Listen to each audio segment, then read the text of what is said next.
વડોદરા મહાનગરપાલિકા દ્વારા શહેરના સયાજીબાગ સ્થિત છત્રપતિ શિવાજી મહારાજની પ્રતિમાનું રિસ્ટોરેશન બાદ મેયર પિંકીબેન સોનીના વરદ હસ્તે અનાવરણ કરવામાં આવ્યું। આજે અંગ્રેજી તારીખ પ્રમાણે વીર છત્રપતિ શિવાજી મહારાજની જન્મજયંતિ છે, ત્યારે વડોદરા મહાનગરપાલિકા દ્વારા શહેરના સયાજીબાગ સ્થિત વીર શિવાજી મહારાજની પ્રતિમાનું 9.83 લાખના ખર્ચે રિસ્ટોરેશન બાદ વડોદરાના પ્રથમ નાગરિક મેયર પિંકીબેન સોનીના વરદ હસ્તે અનાવરણ કરવામાં આવ્યું હતું।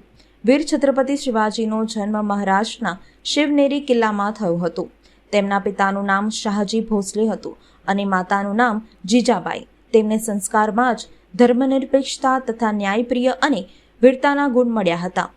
સાથે સાથે ગુરુ દાદાજી કોડદેત અને ગુરુ સમર્થ રામદાસ દ્વારા તેઓને વિદ્યા મળી હતી। મરાઠા સામ્રાજ્યના તેઓ સ્થાપક હતા।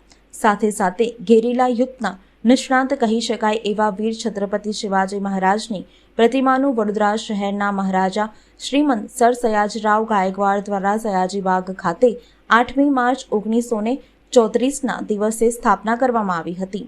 જો કે સમયાંતરે તથા તંત્રની નિષ્ક્રિયતા અને વાતાવરણની અસરને કારણે વીર શિવાજીની પ્રતિમા પરથી રંગ ઉખડી જતા વડોદરા મહાનગરપાલિકા તંત્ર દ્વારા તાજેતરમાં 9.83 લાખના ખર્ચે રિસ્ટોરેશન કરવામાં આવ્યું હતું। ત્યારે આજે વીર શિવાજીની જન્મજયંતિ પ્રસંગે વડોદરા મહાનગરપાલિકા દ્વારા મેયર પિંકીબેન સોનીના વરદ હસ્તે પ્રતિમાનું અનાવરણ કરવામાં આવ્યું હતું। આ પ્રસંગે મેયર પિંકીબેન સોની, ડેપ્યુટી મેયર ચિરાગ બારોટ, સ્થાયી સમિતિના ચેરમેન ડોક્ટર શીતલ મિસ્ત્રી, દંડક મનોજ પટેલ, શાસક પક્ષના નેતા શૈલેષ પાટીલ, મ્યુનિસિપલ કાઉન્સિલર અને પૂર્વ વિપક્ષી નેતા ચંદ્રકાંત શ્રીવાસ્તવ, પૂર્વ મેયર તથા કાઉન્સિલર નિલેશ રાઠોડ સહિતના મ્યુનિસિપલ કાઉન્સિલરોએ વીર શિવાજીની પ્રતિમાને પુષ્પમાળા અર્પિત કરી તેમને યાદ કર્યા હતા। શ્રી છત્રપતિ શિવાજી મહારાજનો જન્મ આશરે 400 વર્ષ પહેલાં થયો હતો। શિવનેરીના કિલ્લામાં થયો હતો। તેમના પિતા શાહજી અને માતા જીજાબાઈ બાળપણથી જ બાળ શિવાજીને એમની માતા દ્વારા વીર અને ધર્મનિરપેક્ષ અને ન્યાયપ્રિયતાના ગુણો દ્વારા એમને મોટા કરવામાં આવ્યા હતા। સાથે સાથે તેમના ગુરુ દાદાજી કોંડદેવ દ્વારા તેમને રાજકીય અને નિડરતાના ગુણો પણ એમનામાં વિકસાવવામાં આવ્યા હતા। શ્રી છત્રપતિ શિવાજી મહારાજે ધર્મનિરપેક્ષ અને ન્યાયપ્રિય પણ હતા। તેમણે સમગ્ર મરાઠી સમાજમાં સ્વધર્મ અને રાષ્ટ્રપ્રેમની ભાવના જાગૃત કરી હતી। શ્રી છત્રપતિ શિવાજીનો વધતો પ્રભાવ જોઈ અને ઔરંગઝેબે તેમના પર આક્રમણ પણ કર્યું હતું।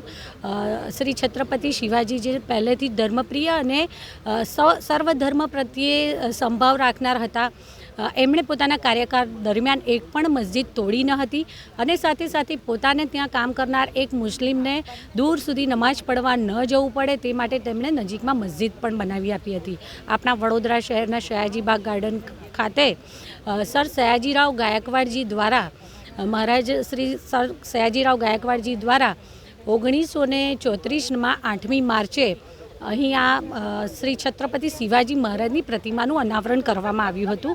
એજિંગની પ્રક્રિયાના કારણે કેટલાક પાર્ટિકલ્સ આ જે પ્રતિમા હતી તેના પર થવાના કારણે કન્વર્ઝેશનમાં લગભગ 9.83 લાખના ખર્ચે વડોદરા મહાનગરપાલિકા દ્વારા કન્વર્ઝેશનમાં મૂકી અને એને કન્વર્ઝેશનમાં મૂકવામાં આવી હતી, જેનું આજ રોજ મારા દ્વારા મને અનાવરણ કરવાનું સૌભાગ્ય પ્રાપ્ત થયું। શ્રી છત્રપતિ વીર શિવાજી મહારાજ જે ન્યાયી, ચતુર, ધર્મપ્રિય, ધર્મસહિષ્ણુ અને વીર એવા પ્રજાવત્સલ રાજવી હતા।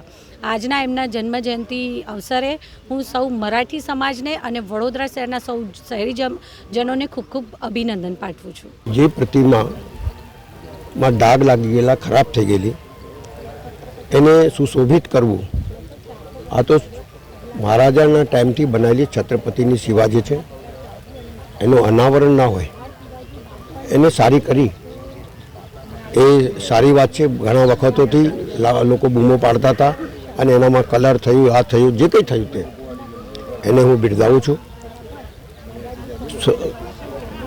છત્રપતિ શિવાજીની જન્મજયંતિના દિવસે એટલું જ શીખવાનું છે કે શાના માટે લડ્યા, કેમ લડ્યા।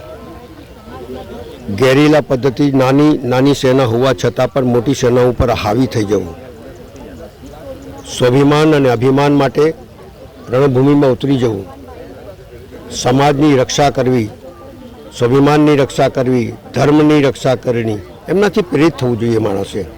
કે એ જમાનાની અંદર એટલો મોટો મુગલ સામ્રાજ્ય હોવા છતાં પણ એક સામાન્ય ઘરમાંથી આવતા શિવાજી મહારાજ એટલી મોટી સેના સામે લડી ગયા અને આટલી મોટી રક્ષા કરી, આટલી મોટી સ્થાપના કરી, મરાઠા સામ્રાજ્યની આખા દેશમાં સ્થાપના કરી.